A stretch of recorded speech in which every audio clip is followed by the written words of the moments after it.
warahmatullahi wabarakatuh.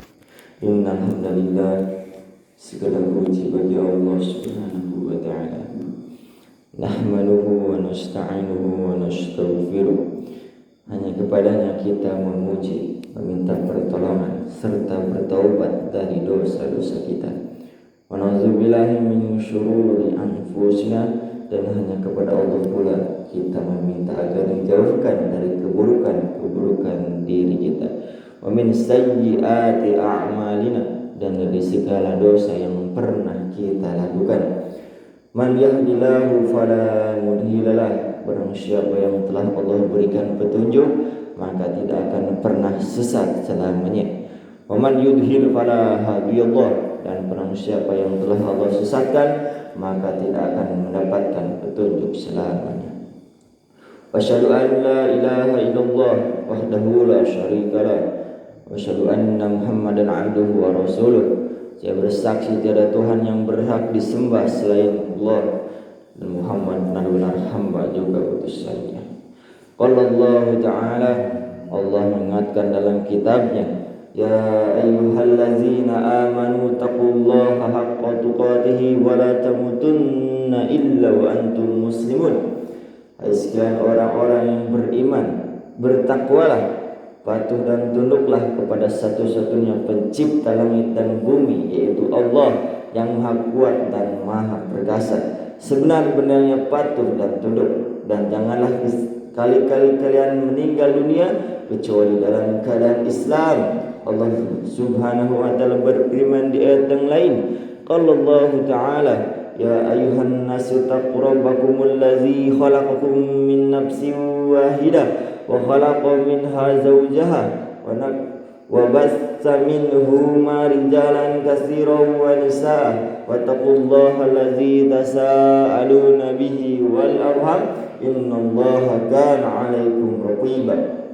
Hai sekalian manusia, bertakwalah, hanya patuh dan tunduklah kepada satu-satunya zat Allah yang telah menciptakan kalian dari jiwa yang satu, yaitu Adam alaihissalam, dan telah menciptakan dari jiwa yang satu istrinya Hawa alaihissalam, dan telah banyak memberikan keturunan laki-laki dan perempuan juga dari keduanya. Maka sekali lagi bertakwalah, hanya patuh dan tunduklah kepada Allah, dan jagalah hubungan silaturahim. Sesungguhnya Allah senantiasa mengawasi kalian.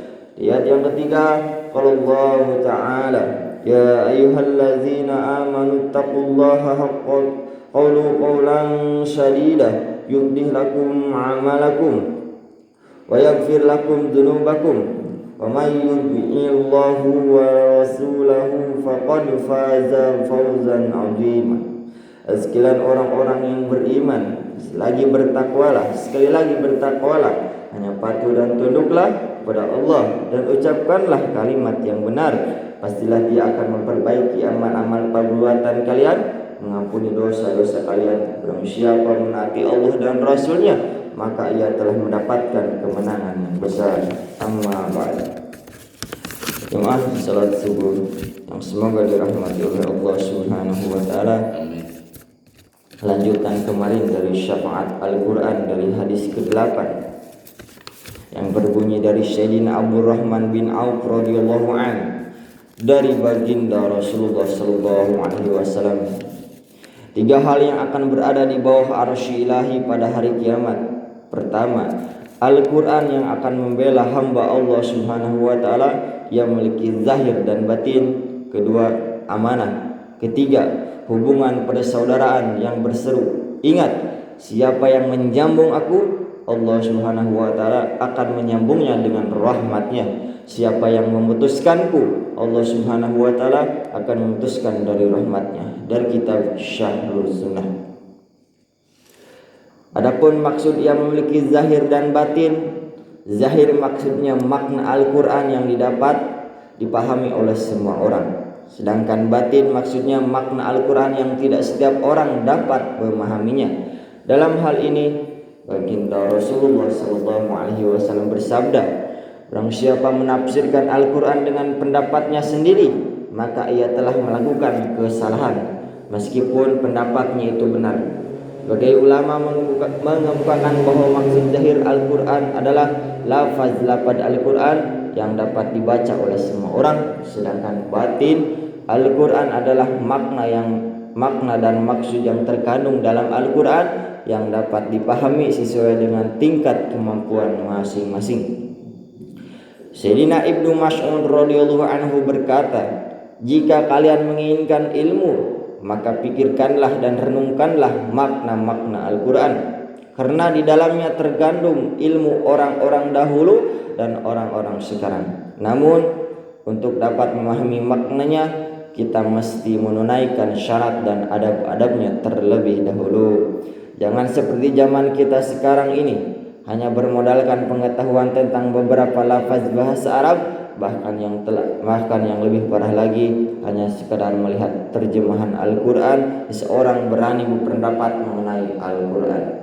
Para ulama berkata, dalam menafsirkan Al-Quran diperlukan keahlian dalam 15 bidang ilmu. Saya akan meringkas ke 15 bidang ilmu tersebut semata-mata agar orang dapat mengetahui bahwa tidak setiap orang dapat memahami makna batin Al-Quran ini. Pertama, ilmu lughat, ilmu untuk mengetahui makna setiap kata dalam bahasa Arab. Syekh Mujadid rahmatullah alaih berkata, barang siapa beriman kepada Allah Subhanahu wa taala dan hari akhir, ia tidak layak berkomentar tentang ayat-ayat Al-Quran tanpa mengetahui ilmu lughat. Sedikit pengetahuan tentang ilmu lughat tidaklah cukup, karena kadangkala satu lafaz mengandung beberapa makna. Sedangkan jika seseorang hanya mengetahui satu atau dua makna saja, padahal kenyataannya yang dimaksud adalah makna yang lain, maka tentu dia akan salah memahaminya. Kedua, ilmu nahwu, yaitu ilmu untuk mengetahui makna dan bentuk susunan kalimat dalam bahasa Arab.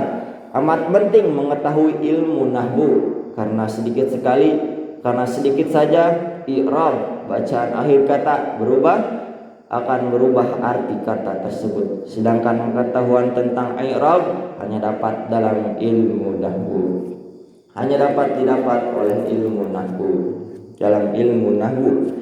Ketiga, ilmu syaraf, ilmu untuk mengetahui perbuatan suatu kata dalam bahasa Arab dan keadaan sebelum tersusun. Mengetahui ilmu syaraf penting sekali, sebab perubahan sedikit bentuk suatu kata pada pengubahan maknanya. Syekh Ibnu Faris rahmatullah alaih berkata, jika seseorang tidak mendapatkan ilmu syaraf, berarti ia telah kehilangan banyak sekali. Dalam kitab Zubatut Tafsir, Syekh Jamakhsyari rahmatullah alaihi menulis bahwa ada seseorang yang menerjemahkan ayat Al-Quran yang berbunyi, Yauma nar'u kulla unasin bi imanihim. Ingatlah suatu hari yang ketika itu kami panggil setiap umat dengan pemimpinnya. Quran Surat Al-Isra ayat 7. Karena ketidaktahuannya dalam ilmu syaraf, yang mengartikan ayat tersebut seperti pada hari ketiga manusia dipanggil dengan ibu-ibu mereka. Kata imam, pemimpin adalah bentuk munfarad, tunggal, tetapi orang yang tersebut mengira bahwa kata imam merupakan bentuk jamak dari kata atau ibu. Jika ia memahami ilmu syaraf, ia tidak akan memahami bahwa bentuk jamak adalah imam.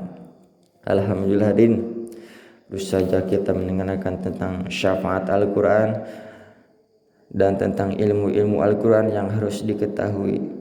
Baru menyebutkan 3 saja, insya Allah besok lanjut ke 4 dan seterusnya. Semoga bermanfaat bagi kita semua, jadi wasilah turunnya hidayah dan taufik Allah Subhanahu wa taala.